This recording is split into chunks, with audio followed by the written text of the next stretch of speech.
Good afternoon, everyone. Thank you all very much for attending today. This event is organized by Jiangsu Province Fire Protection Engineering Co., Ltd. It's a lecture on corporate and social responsibility. Thank you. Today we are truly honored to have invited a very important Buddhist master to give this lecture. He will be speaking to us today. As we often say in the profound teachings of Buddhism, everyone present here has truly accumulated a great deal of merit. Now, let's all stand up together in unity and respect. And with a warm round of applause, let us warmly welcome our esteemed teacher, Khenpo Sodargye, to the stage.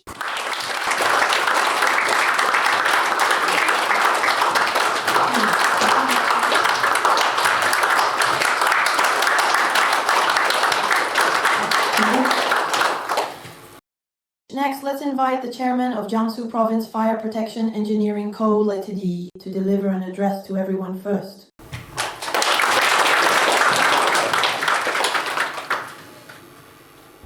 Please be seated, everyone. Master, let's sit down and have a chat first. Today truly is an exceptionally wonderful and profoundly significant day. I must sincerely say I am absolutely filled with the deepest respect and an immense heartfelt gratitude to have been truly honored and privileged to have been able to invite the esteemed Khenpo Sodargye to give us a comprehensive and insightful lecture for our company. Among us today are our valued friends, our dedicated company employees, as well as some distinguished and highly respected guests from various professional fields and industries. Today, I would like to take this opportunity to introduce the esteemed Khenpo Sodargye. Khenpo Sodargye is a highly respected great Khenpo at the renowned Larungar Five Sciences Buddhist Academy in Sertar. He is a distinguished, internationally renowned Buddhist theorist. His wisdom is exceptionally profound, and his well-deserved reputation has soared both at home and abroad. He has been widely invited to participate in prestigious lectures at prominent institutions such as Renmin University, Fudan University, and Tsinghua University in China, as well as at renowned international universities including Oxford University, Columbia University, and Harvard University, and other internationally renowned institutions. The esteemed master has thoughtfully shared valuable insights on how to effectively apply Buddhist philosophy by integrating it with modern science, daily life, and contemporary society. This time, our main topic of discussion is going to be about today, corporate social responsibility. First of all, our corporate social responsibility is an important path to sustainable development for enterprises. And within this, by combining corporate social responsibility, we can achieve significant progress. We should strive to become enterprises with a strong and profound sense of social responsibility. I sincerely hope that through today's insightful lecture, and specifically through the illuminating talk given by Khenpo Sodargye, we can all perhaps truly gain a deeper understanding and comprehensively comprehend a much deeper level of understanding. So, let us all give a truly warm round of applause, please, and invite Khenpo Sodargye to give us a lecture. Thank you.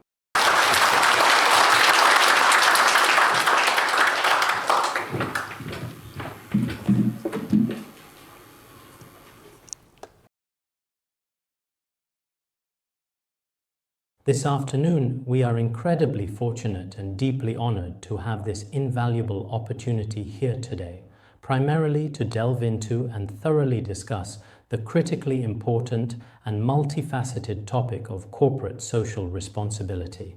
Let's collaboratively exchange diverse ideas and perspectives together around this significant and timely topic, fostering a comprehensive understanding. Today is also a truly wonderful and auspicious day, and a truly rare and auspicious occasion indeed. I think everyone present here today is mainly engaged in the business of providing services, and there are also numerous people from diverse sectors of society in attendance. I myself should be considered someone who devoted a long time exclusively to studying Buddhism and engaging in spiritual practice in a secluded mountain valley. In the past decade or so, I have had the opportunity to come out and personally visit various schools, numerous businesses, and even some correctional facilities and prisons, as well as a number of drug rehabilitation centers. I have indeed visited all these diverse and important places. At the same time, I also wanted to learn more about the various phenomena in our society, that's all. In fact, when it comes to business management and many other areas, I don't have particularly extensive experience either. But regardless of all that, the current situation is relatively clear. As for today's society, if you say it's good, it's very good. Now, science and technology are developing at an incredibly rapid pace. Many unprecedented technologies and conveniences brought by science and technology are already indeed firmly in the hands of all humanity. Any kind of technology is easily accessible. We can use them freely. It's extremely convenient. But if you say it's not good, perhaps in this current era, it seems that people's minds are becoming more and more restless and agitated, and life is getting increasingly chaotic. On top of that, our fundamental moral and ethical standards may also be on a concerning downward trend. Given all these circumstances, it's really hard to say whether our society is progressing or regressing. It's difficult to say. From the perspective of material development, we should certainly say that there has been remarkable, tremendous progress nowadays. Looking at the entire whole world around us, there have been absolutely earth-shaking changes. But if we carefully look within our own inner selves, no matter which country or region people are truly from, they are not necessarily that happy. Whether it was during the agricultural era or the industrial era, including those times when technology was not so advanced, people's hearts, at the very least, still held a certain profound tranquility, a kind heart, a joyful heart. But nowadays, because the pace of life is getting faster and faster, and the pressure is increasing, with more and more and even more things to do, to manage, and work getting busier and busier, in this way, both our minds and bodies become completely exhausted. All kinds of difficult situations keep happening, one after another. So, if someone were to truly and genuinely ask us today, are we living in a state of profound happiness or in a state of considerable suffering right now? It's genuinely quite hard to definitively say. For example, in many economically powerful and highly developed countries, when we consider the present day compared to the past, it is increasingly apparent that people's overall happiness index is progressively getting lower and lower. Year after year, it declines. Many of us who are wealthy, who are capable, who are talented, and those who are really very good looking. Actually, from a certain perspective, many individuals have not truly experienced the ultimate, genuine, and profound happiness that life can offer. So, at this particular point in time, I think our primary concern and focus should be on understanding and addressing this fundamental issue. On one hand, we realistically have no choice but to care about our external material life in this modern world, including the acquisition of money and profit, or the continuous development of material things. But on the other hand, what's even more fundamentally important might be the ease and freedom within our hearts, the search for inner happiness. This significant point may very well be even more important for humanity. If we do not attain authentic inner happiness and satisfaction, even if our material wealth piles up like colossal mountains, what do we honestly end up with in the end? Nothing but utter emptiness and profound vanity, or perhaps a deep sense of sadness. The ultimate purpose of each of our individual lives is to achieve a truly happy and fulfilling life experience.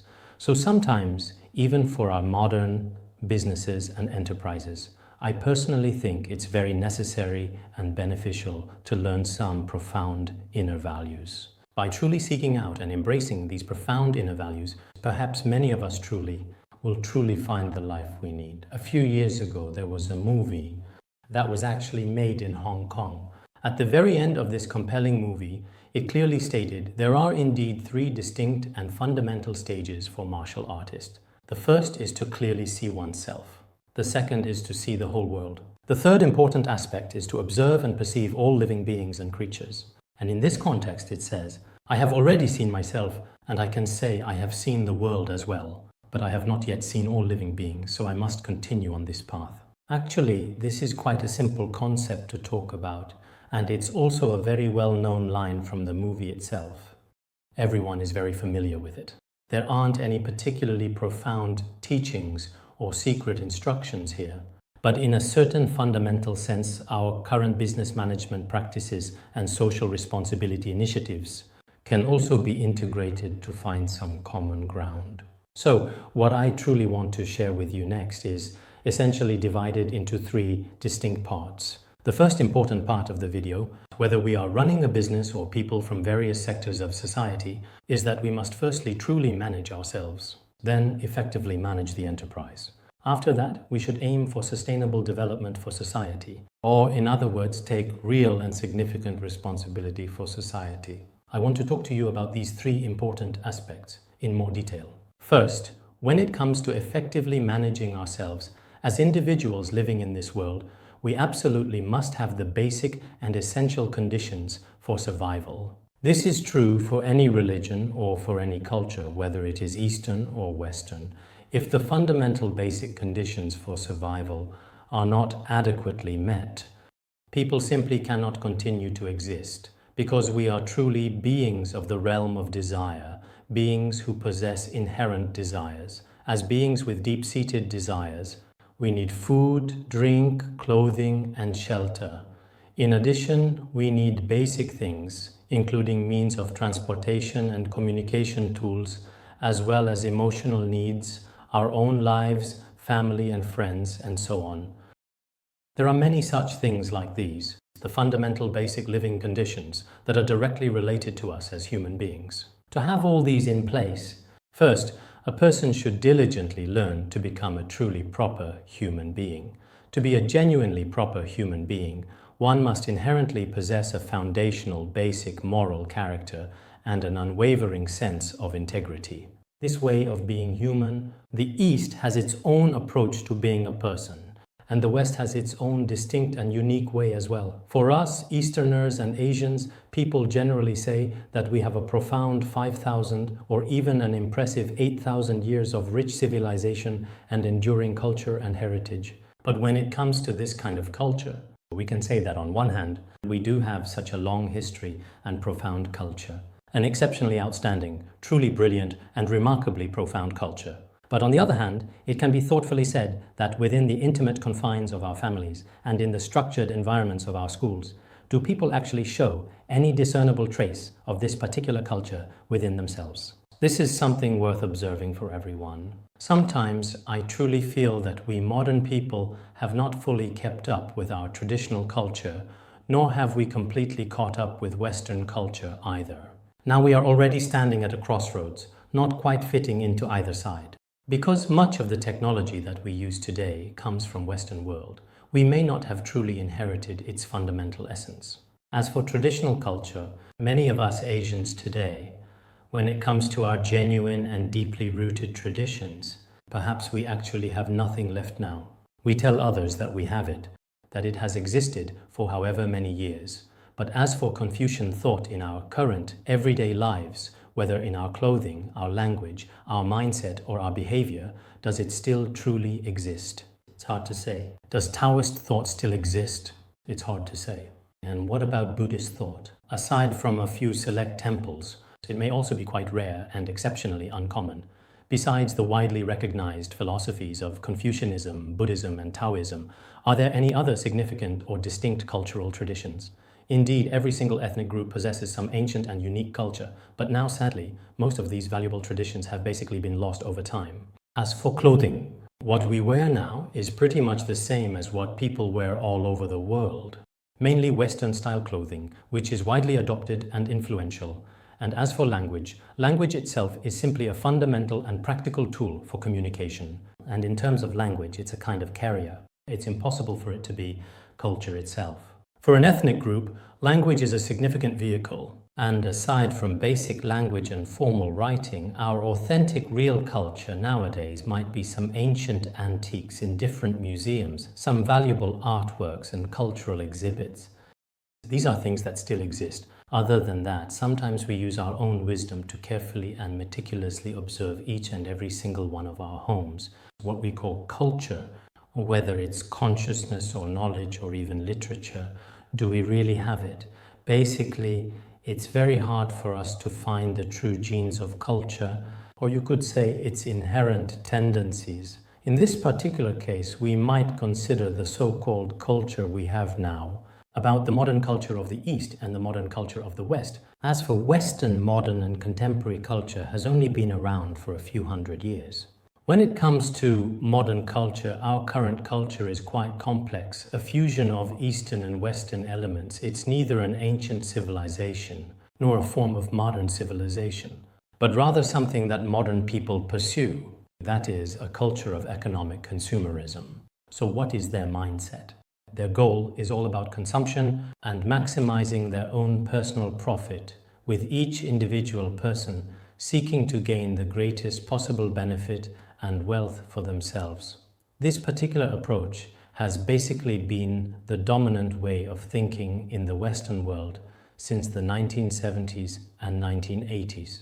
So now, whether we are actively running a business or working in many diverse and professional fields, you could reasonably say that our culture, in a certain profound sense, is quite challenging and difficult to precisely trace or fully understand. At this point in time, if we truly and genuinely want to preserve our ancient civilization, then we must act. Perhaps we should all stand at the starting of history and gaze back at the relics of our ancient culture. This is also necessary. So, today, as we speak to everyone here,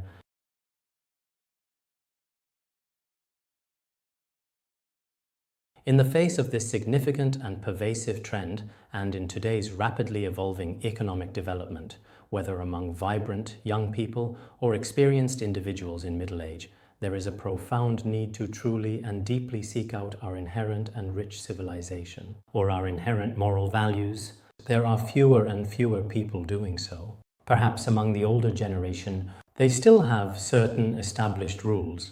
As we often say among the common people, 3 feet above your head, the gods are truly watching.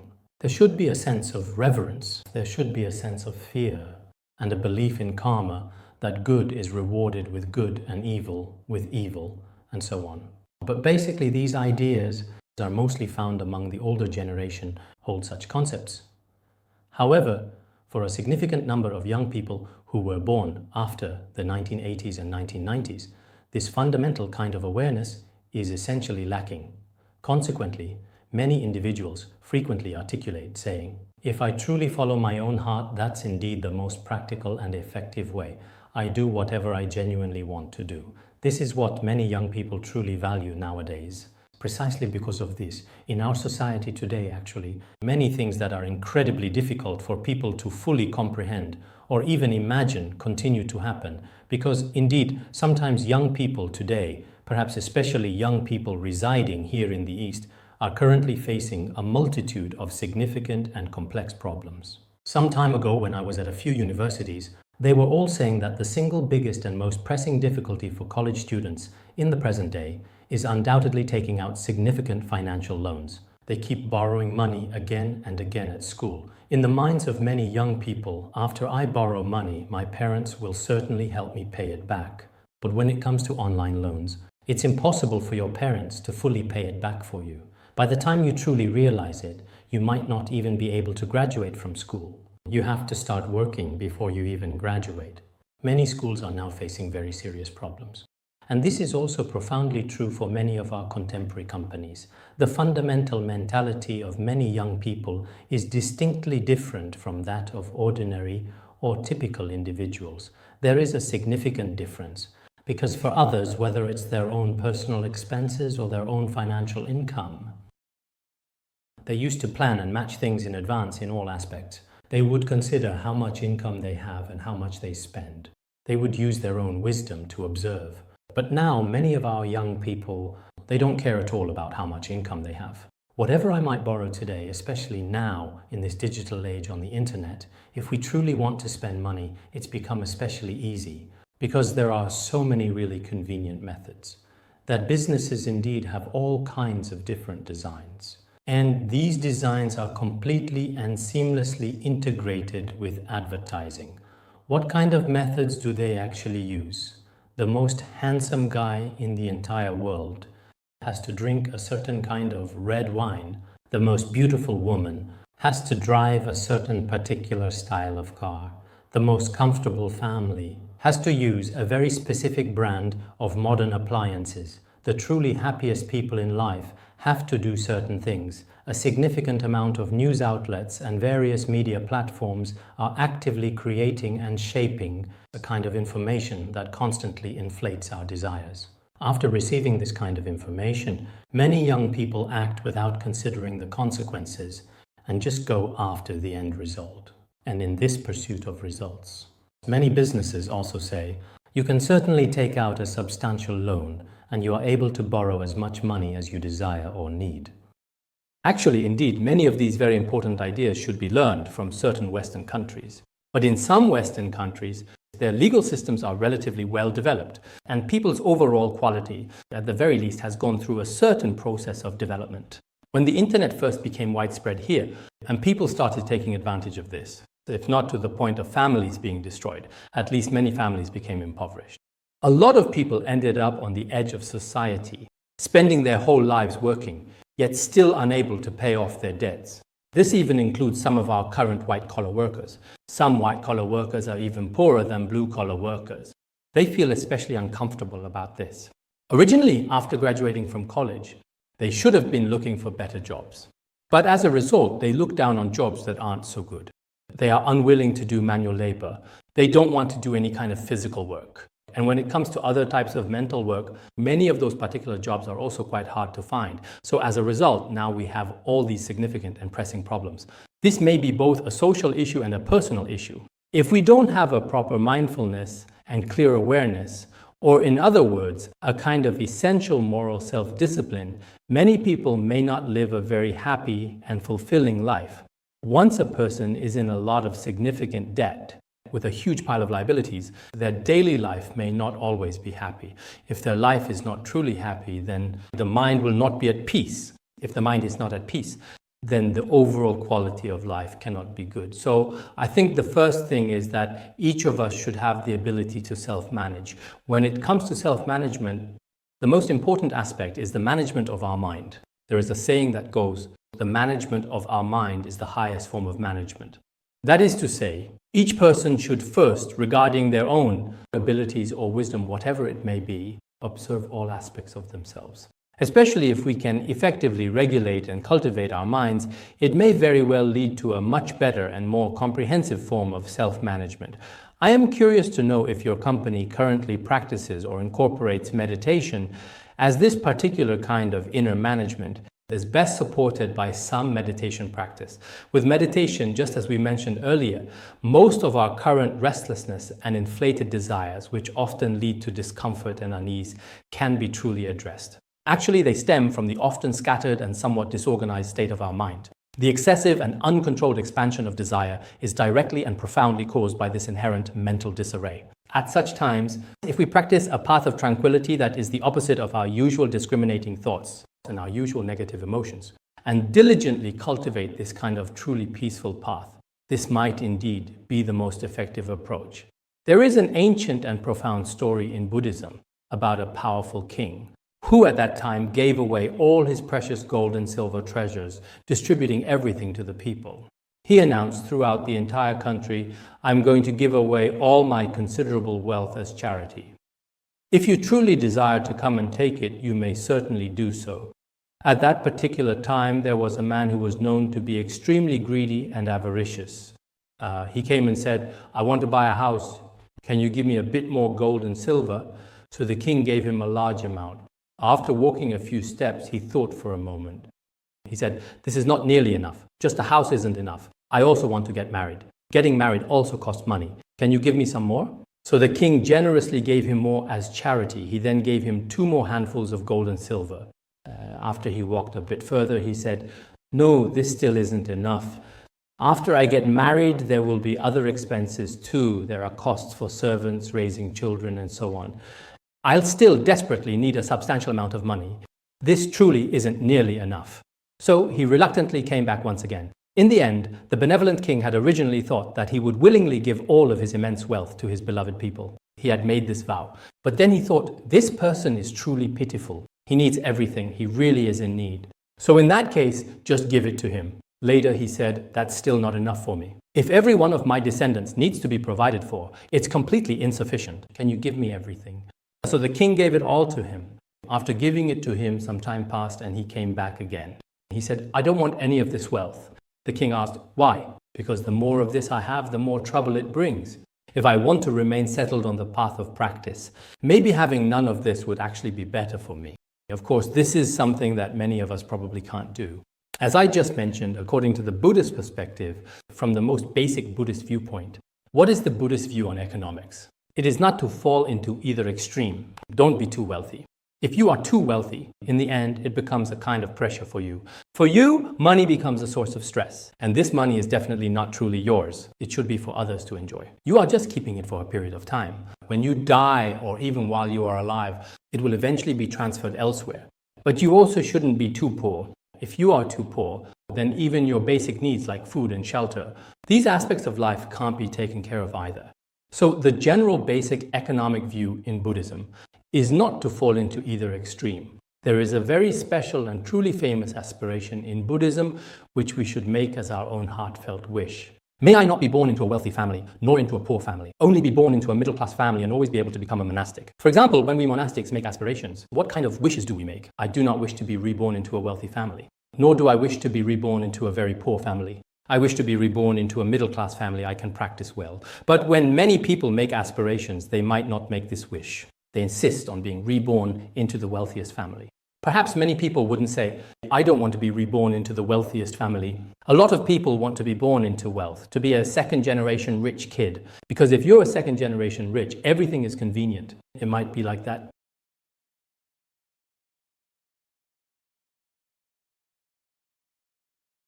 The other day, I had a cup of coffee at the Agricultural University. They think that I always have to drink coffee when I give lectures. So today they also prepared a cup for me.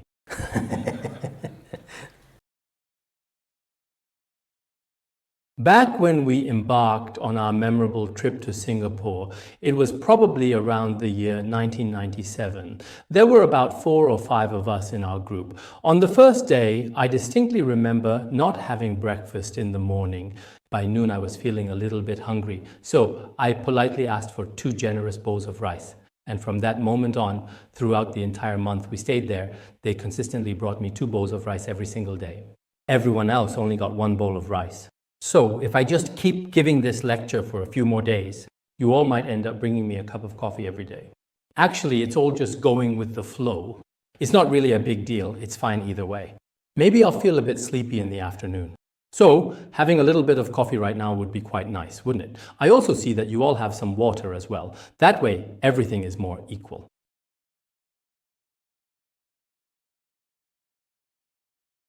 So, as I was saying just now, from the perspective of Buddhism, when it comes to self-management, managing your own mind is the best approach.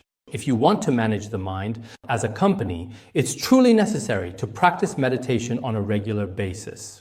I've noticed that many Western companies, whether it's all employees, key executives, or influential leaders, including the aerospace giant Boeing, as well as Google and many other significant corporate headquarters, they have long-term meditation training programs. This is truly extremely important. So I suggest that each of us definitely has a rather scattered mind. This particular kind of mindset should be carefully settled in a manner that truly suits oneself.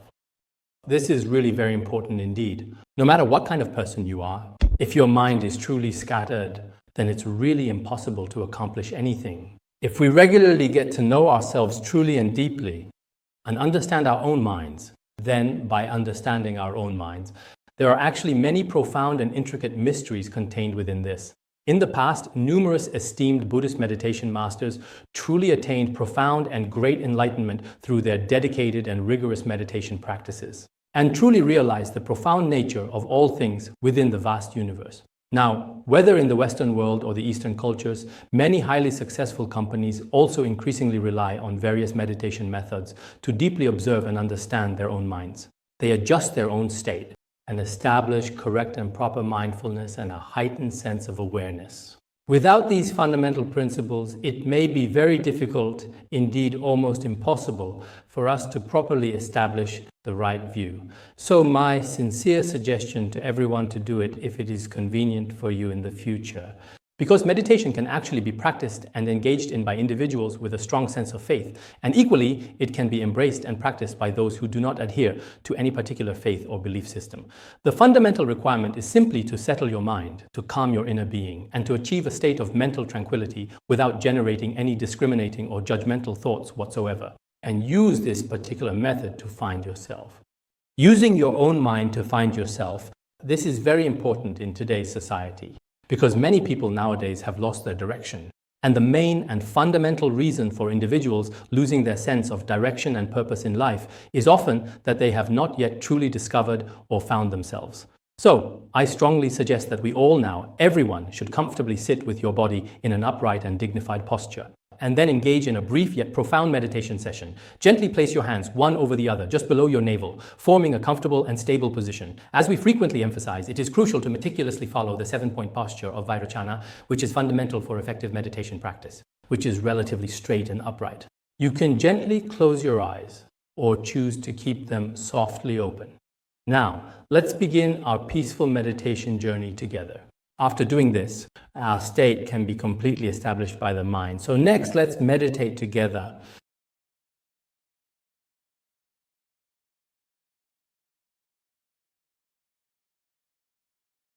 When meditating, gently lean your body slightly forward. It is important not to lean too far back. Instead, strive to keep your body sitting comfortably upright. If you find that you are unable to sit cross-legged comfortably, you can comfortably sit on your stool instead. However, make sure your body remains completely upright. It's best not to look around at all. Always keep your mind fully focused. Let your mind either not cling to anything or contemplate to myself. What am I truly like? It's best not to doze off. This is a short session, so you don't have time to sleep.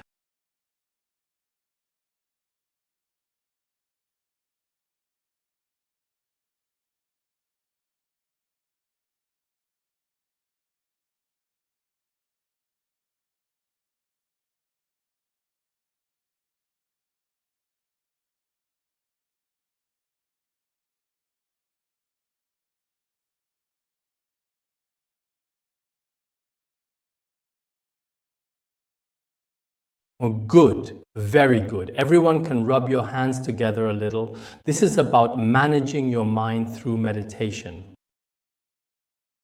Okay.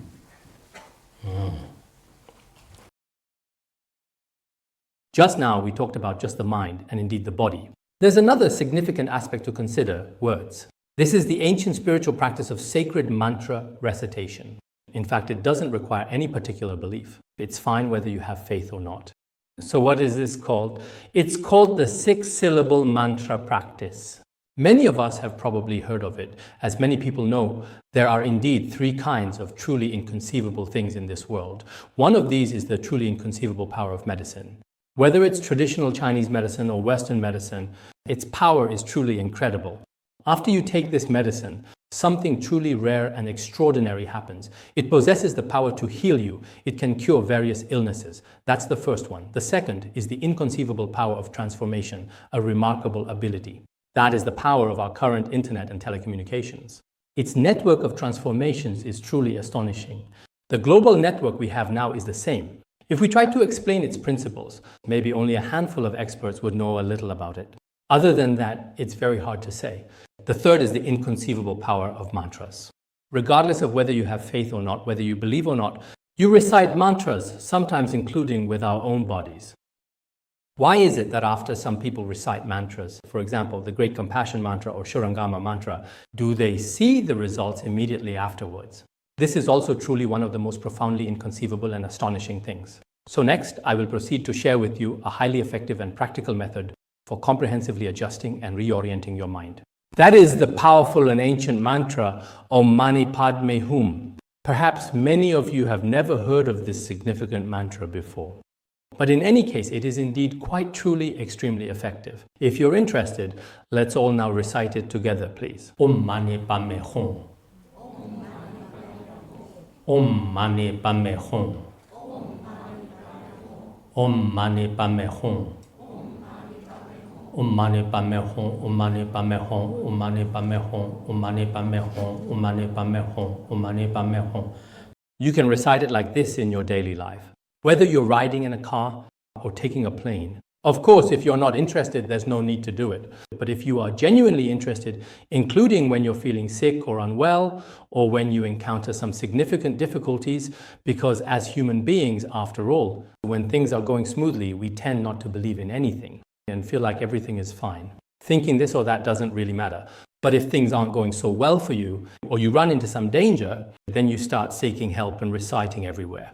Instead, it's better for us to do this when things are normal, when life is going well, when we're happy and joyful. For example, some people only take medicine when they're not feeling well. They immediately take their prescribed medicine. But when their overall health is good and they feel well, if they don't engage in any beneficial, healthy physical exercise or practice proper self-care routines for their overall well-being, this actually isn't a very good approach at all. So we strongly suggest that you should truly get to know yourself on a deeper level. If you genuinely want to understand yourself comprehensively, the most fundamental and effective way to begin this journey is through the consistent and dedicated practice of meditation. Or you can choose to recite sacred mantras to effectively help heal your various physical ailments and also your mental illnesses.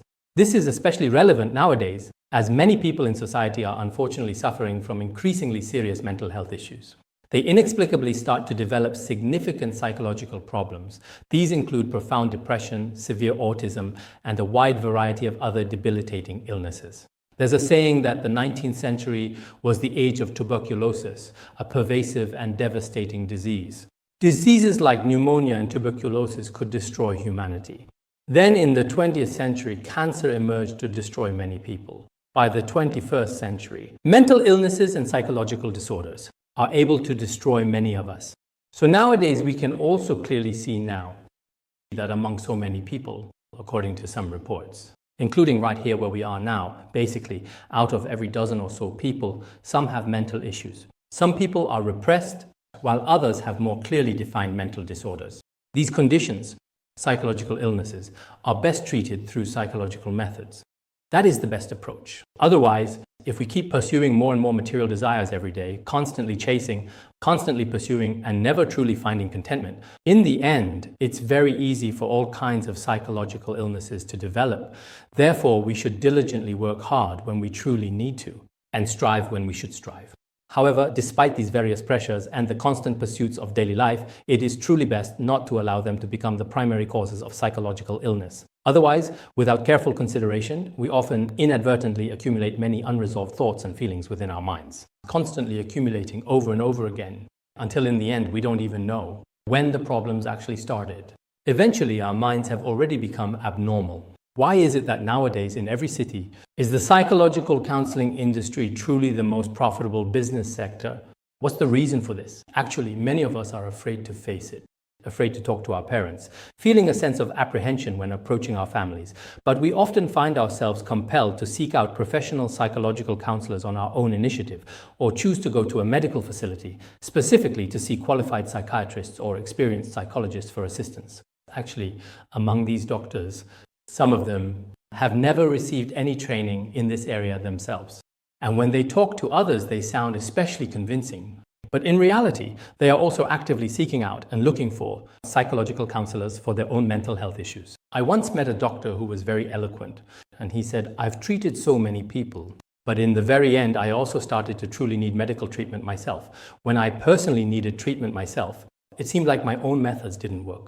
So I went to seek help from others.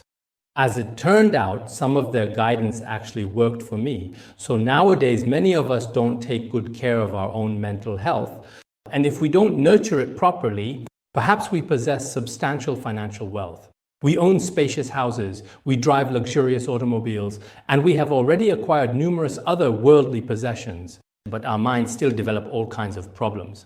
Then when it comes to relationships between people, when all sorts of situations occur, then maybe we won't necessarily live very happily ever after at all. So, the first thing I want to talk about is that to truly meet yourself, you have to really understand yourself. Especially as an entrepreneur or even as an employee, you must maintain a steady and determined mindset in your daily life. Why is it that so many young people nowadays, when they look for a job after finding one, their hearts are unsettled?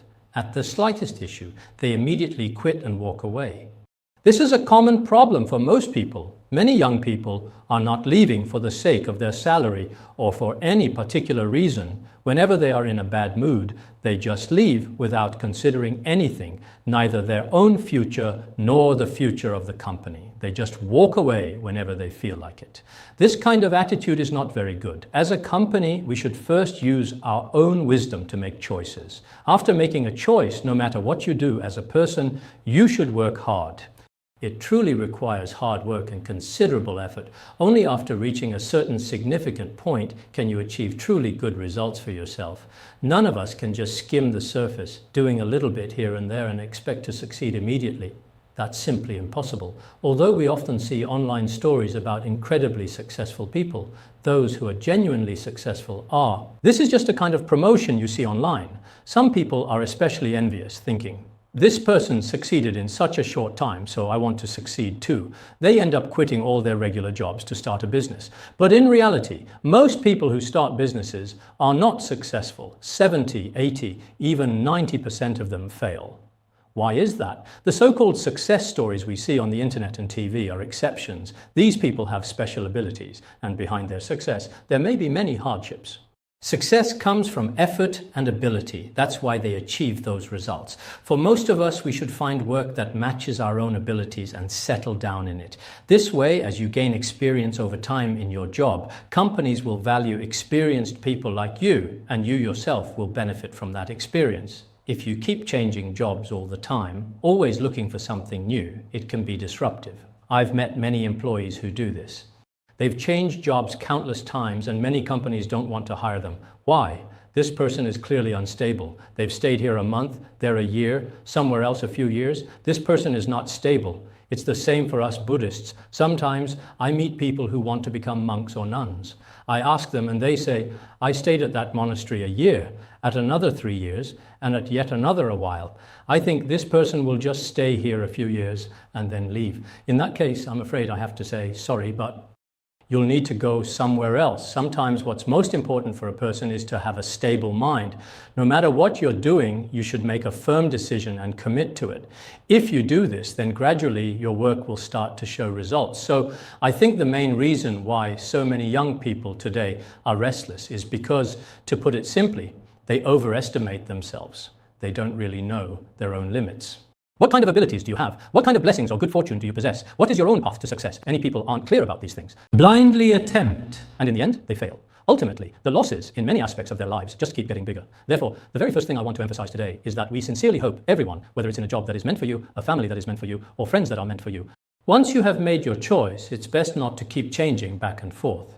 You should be someone who is long-term, stable, and patient. Such people are needed by society, and it also gives you a sense of security. This is the first point. Next, the second important point I want to talk about is that if we truly want to experience the world, in fact, a company is very much like a small world of its own. In today's society, as we all know, employment is a very significant and considerable challenge for many people. So companies nowadays provide great convenience to society as a whole. Of course, what we call a company actually originated from a special kind of management system in the West, which was later introduced to Asia. In the past, there was no such thing as a company. It simply didn't exist. But now, this kind of collective organization can help a lot of people. In fact, I truly believe that if a company is managed exceptionally well, it possesses the remarkable potential to be of tremendous and invaluable help to our entire society. Indeed, a truly significant and profound contribution. Why do I say this? As we all know, when looking for a job in our society nowadays, people usually aim for positions like civil servants, doctors, or teachers. But as for these positions, I don't know how it is where you are, but in our area, it's extremely difficult to get a civil servant job. For example, we recently had a civil service exam where they needed about 100 people, but among those who applied, our Tibetan students, there were over 60,000 applicants. So there were well over 60,000 individuals who officially registered. So how can you possibly manage to acquire one of these highly sought-after positions? That's precisely why, in places such as ours, it is genuinely quite challenging to become a civil servant, and it is exactly the same for becoming a teacher. As for becoming a teacher or a medical doctor, you also absolutely need to possess specialized and extensive knowledge in those particular fields. In situations like these, for many people nowadays, it's actually quite difficult to find a stable place to settle down. So what kind of convenience do companies provide for everyone? Whether it's food, housing, survival, or work, companies offer people a great opportunity. Moreover, if such enterprises continue to exist, and indeed operate actually, whether in the West or the East today, a very significant portion of society genuinely relies on these enterprises for their livelihood and continued sustenance. And as these enterprises become more and more successful, it truly benefits everyone. It's very promising for everyone involved. This is something everyone knows.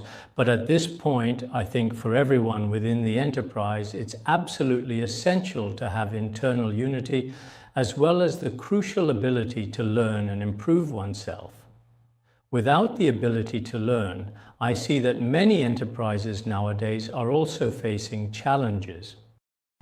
Well, there's no certainty because the competition is extremely fierce. The resources available in our market are limited, and the people who are strong in this area are each more capable and resourceful than the last. Everyone is fighting for, or rather scrambling for, the resources we currently have. And some of us, those who believe in cause and effect and conscience, tend to stick to traditional ways and just keep on. But there are also others who will stop at absolutely nothing, who might potentially use all kinds of insidious methods to seize all of our valuable resources. In this particular case, the enterprises operating in various regions today actually do face certain significant risks. That is to say, there are indeed some inherently unsafe factors present. If everyone involved doesn't diligently work hard, then even if today you are a substantial company with several hundreds, several thousand, or even tens of thousands of dedicated people, a very successful enterprise. However, if circumstances are unfavorable, then it's possible that in a very short period of time, you will be conducting layoffs and the company could go bankrupt. Nowadays, we often see this, whether online or elsewhere, especially in this era of the 5th generation and artificial intelligence, where things change extremely quickly. Therefore, each of us should learn, that is to say, learn the technology and keep up with the ever-changing times. This kind of technology is not only for your businesses.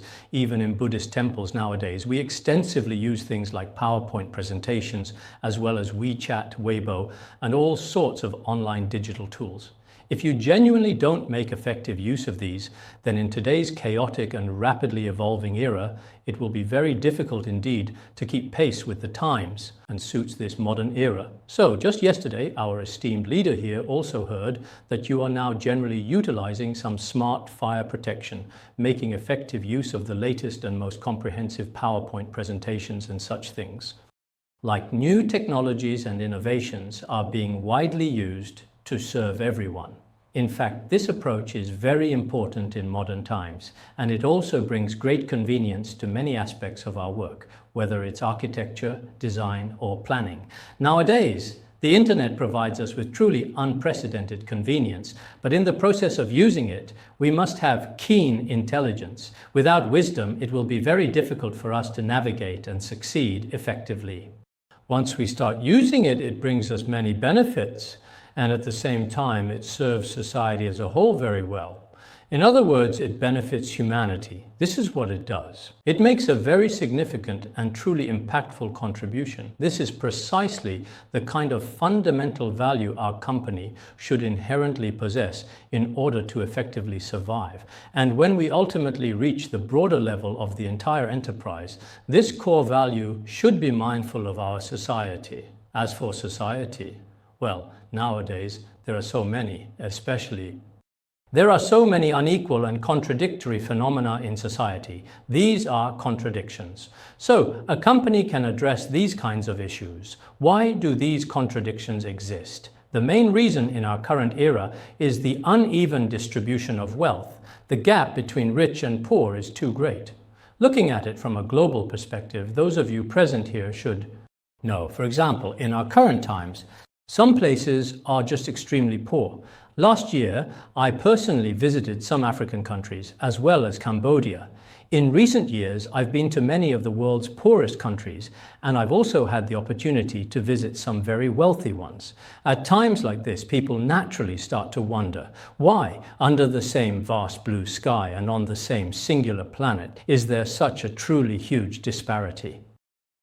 Some news reports mention this as well. Currently, around the world, every year, more than 7 million children die due to inadequate nutrition. Over 7 million people die of hunger. And as for the 800 million people, what about these 800 million? Their diet, their food supply is insufficient, so they are in a state of hunger. Then there are 1.3 billion people who are living in extreme poverty. 1.3 billion people. In total, there are over 2 billion people whose economic conditions are particularly poor. Over 2 billion people. But this is very strange. In all our countries, money, in fact, is not really lacking. The United Nations has a center where every day they sell military equipment. This is a central hub, a statistical center. The daily transaction volume there amounts to several million US dollars each day.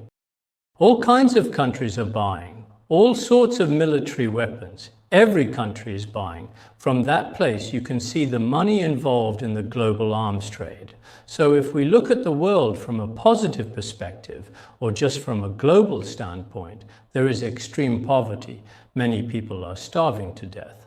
For example, in Yemen and Namibia, and also in countries like Malawi, these places, there are always many children dying of hunger every day. Meanwhile, some wealthy people in many countries already own 1/3 of the world's assets. Even in our own country, there is extreme poverty now. People can't find jobs, and even getting 3 meals a day is very difficult. For the wealthy, though, it's just a number in the bank to them. That's all it is. Whether it's tens of billions or hundreds of billions, it doesn't really mean anything to them. Not long ago, I went to give a speech and then had a meal with some people. The entire time at the table, they consistently kept talking about billions. As for me personally, it seems like I don't really care all that much about money. Whether I have it or not, it truly doesn't matter to me at all. It's not a big deal. But what I was thinking was, for these people, if they could use those billions and billions of dollars to actually do something truly meaningful for the poor, for impoverished places around the world, then that money would have real and significant meaning. Otherwise, it's just like transfer back and forth without any real purpose. If it's just moving money around in personal accounts like this, then at a certain point, it's not really theirs either. For one person, when it comes to eating, living, and daily needs, that's all there is in this lifetime. It's limited. No matter how much you enjoy or how luxurious your life is, maybe it doesn't really amount to much.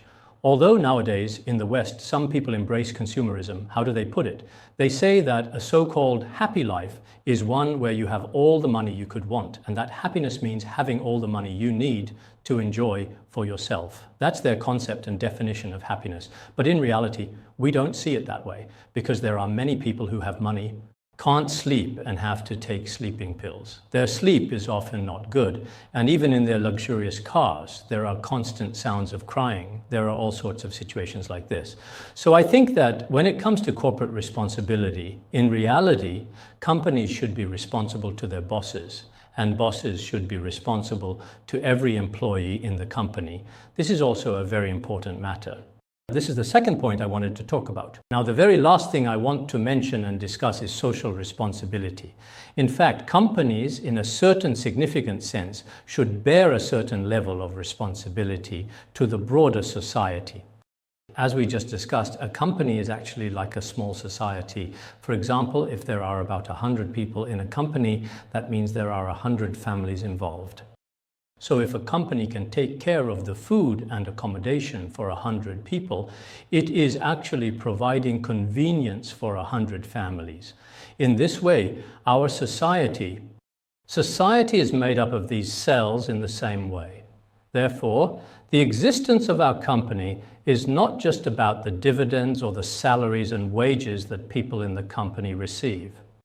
To a certain extent, it should be like this. So giving back to society and serving society, this I believe is the true value of a company's existence. In Mahayana Buddhism, there is a concept, what is it called? It means not seeking peace or comfort for oneself, but rather wishing that all sentient beings be free from suffering.